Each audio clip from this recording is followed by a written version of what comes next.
baseKorinte bokuqala esahluko sesibili ivesi lesibili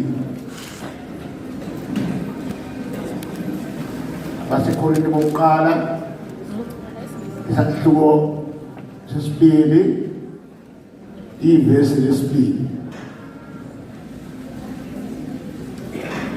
Kubalulekile ukuthi umuntu abe umzalwane. Bomzalwane kanjani? Ayikho into ebalulekile ngaphandle ukuthi umuntu abe umzalwane. Abe umntwana kaNkulunkulu ozelwe ngezwi likaNkulunkulu. Abantu ababi abazalwane. Uyaguquka umuntu uma ayomzalwane. Uyaphenduka umuntu uma ayomzalwane. Ngelinye ilanga sihlangana nezwi elithi bahlabeka enhlizweni zabo. Bakuhlabeka abantu. Basibuyabuzana bona bodwa. Ukuthi siyokwenza njani thina ukuze sifane nabaphendukileyo. Bayibona bona ukuthi abafani nabantu abaphendukile. Amaphakathi abo ayengafani nabantu abaphendukile. Babuzana bodwa bagcina buzile uPetro ukuthi thina Petro siyokwenza njani ukuze siphenduke nathi sifane nabanye abantu. Okubalulekile ukuthi umuntu afane nabazalwane, angabi umzalwane ngobukhulu kodwa afane nabazalwane. Angabi umzalwane wokugxotha, abe umzalwane ngokuphenduka. Amanye enhliziyo yakhe azi umholo wakhe. Ukugqoka kusho ukuthi uphendukile. Uhamba nabazalwane kusho ukuthi uphendukile. Ukugxotha akusho ukuthi uphendukile. Ukwasisontwana akusho ukuphenduka. Kodwa kubalulekile ukuthi umuntu aphenduke, amanye enhliziyo abe sobala.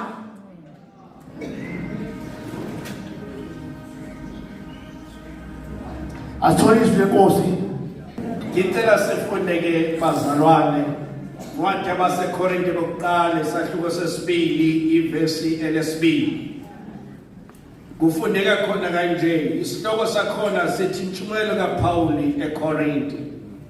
Verse 2. Ngokuba nganquma ukuthi angikwazi okunye phakathi kwenu. Amen. Awume kancane baba lapho. uPaula owanquma. Emveni kokuzwa ngendaba kaNkulunkulu utshela abantu kumele umuntu anqume ngempilo yakhe. Akumele kunyelwe. Phakathi kwabantu abanqumile ngeke bakwazi ukunqumela ngempilo yakhe. Kodwa uyena umuntu omele aphenduke anqume. Uthi ngikhetha manje umntwana kaNkulunkulu. Awumunyelwa abanye abantu, awumunyelwa hamba nabo, awumunyelwa khona nabo, awumunyelwa shana bezandla, awumunyelwa yilaba osebenza kanye nabo. Kodwa idisiti thatha uwedwa, hayi nabanye abantu nawe. Indawo inawe ayikho umuntu. Noma ngahamba nawe, noma ngahamba ebhedeni ayikho ngomunye umuntu.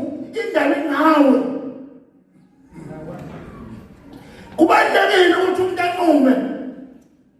Angabe umdili anqume ngempilo yakhe. Yakhumbula ngelinye ilanga anqume ukuthi sengiyofunda manje. Angineminyaka engaka ngizalwa ngelusa iminyaka isi azabunayo ngelusa kwathi kume mina uthe ngiyofunda manje ngahamba amazolweni ngambalina nami impuli khwele kukude esikoleni kodwa ngaze ngqomi ithuma baze ngqomile ukuthi ayikhona yofunda manje esikoleni manje akuzoya nokubona inkomo zokubona isikole umuntu uyanqoma empilweni yakhe awuhambi ngendlela abantu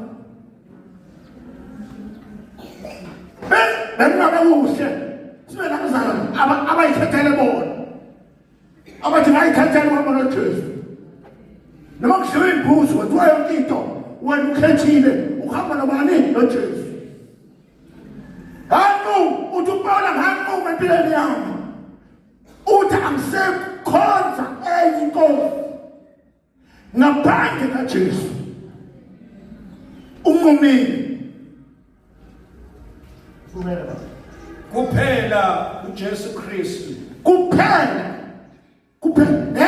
khonza into ngekhontana kusebenza ekhontana emplangweni ekhontana esithombeni uzokhontana ngaphambi kukaJesu uJesu kuphela inkosi kuye kumele baba lowo obethelwe esiphambanweni no Jesu akusiyena noma nguphi kodwa obethelwe esiphambanweni obethelwe ozokhonza uphethe yilowo obethelwe esiphambanweni yilowo Jesu oshwele kuye mina ngangikini ngobuthakathaka yebo wayekithi wayefana nabantu bonke wayenza njengabantu bonke kodwa indaba enkulu yabe sekunqumeni khona abantu abanqumayo ukuthi ngeke ngiyithathe imvume enkonzo eyinkonzo benquma unesizathu ukuthi kungani engeke ayithathe imvume yani yenkonzo uthi Pawulo nganquma enhlizweni kuyanqunywa awuyimbobo uyamzalwane kuyanqunywa awumzalwane abanye abazalwane kuyanqunywa awumzalwane ngokuzala apostoli kuyanqunywa awumzalwane ukugana uyanqunywa phakathi enhlizweni yakho noma uganile kodwa nqumile noma ngizalwe enkonzweni kodwa nqumile noma ngiphakathi kwabazalwane nina nqumile nangokwesaba nangokuthuthumela okukhulu yebo akanqomi umuntu ngesaba yabona umuntu angiphuzi utshwala angiphuzi ini utshwala nangabeka ngilambe kanjani ngeke angiphuzi utshwala nangajabula kanjani ngethela utshwala angiphuzi nganquma uthi ngeke nomzalwane ophuza utshwala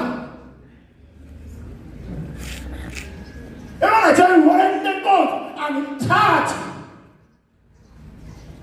noma ngaye enkonzweni yaphuza khona iwayini angithathi utshwala isidlo angisidli odliwa ngewayini nganquma enhlizweni yami anje ngikhuluma nenkosikazi neminyaka u-56 ngisebandleni 56 nganquma enhlizweni yami ngimncane nganquma uthi ngilofela lento emnandi kangaka noma ngigulela akonyanga zomthwala akonyanga zomncinisa nganquma kathi inyanga leyo sangena emzini wami kathi inyanga leyo samthetha umzimba wami nganquma kuyanquma awuyikholwa namakholwa wayikholwa umumile sinabantu abaningi abalandela abanye abantu sinabantu abaningi abalandela abanye abantu abanganqumile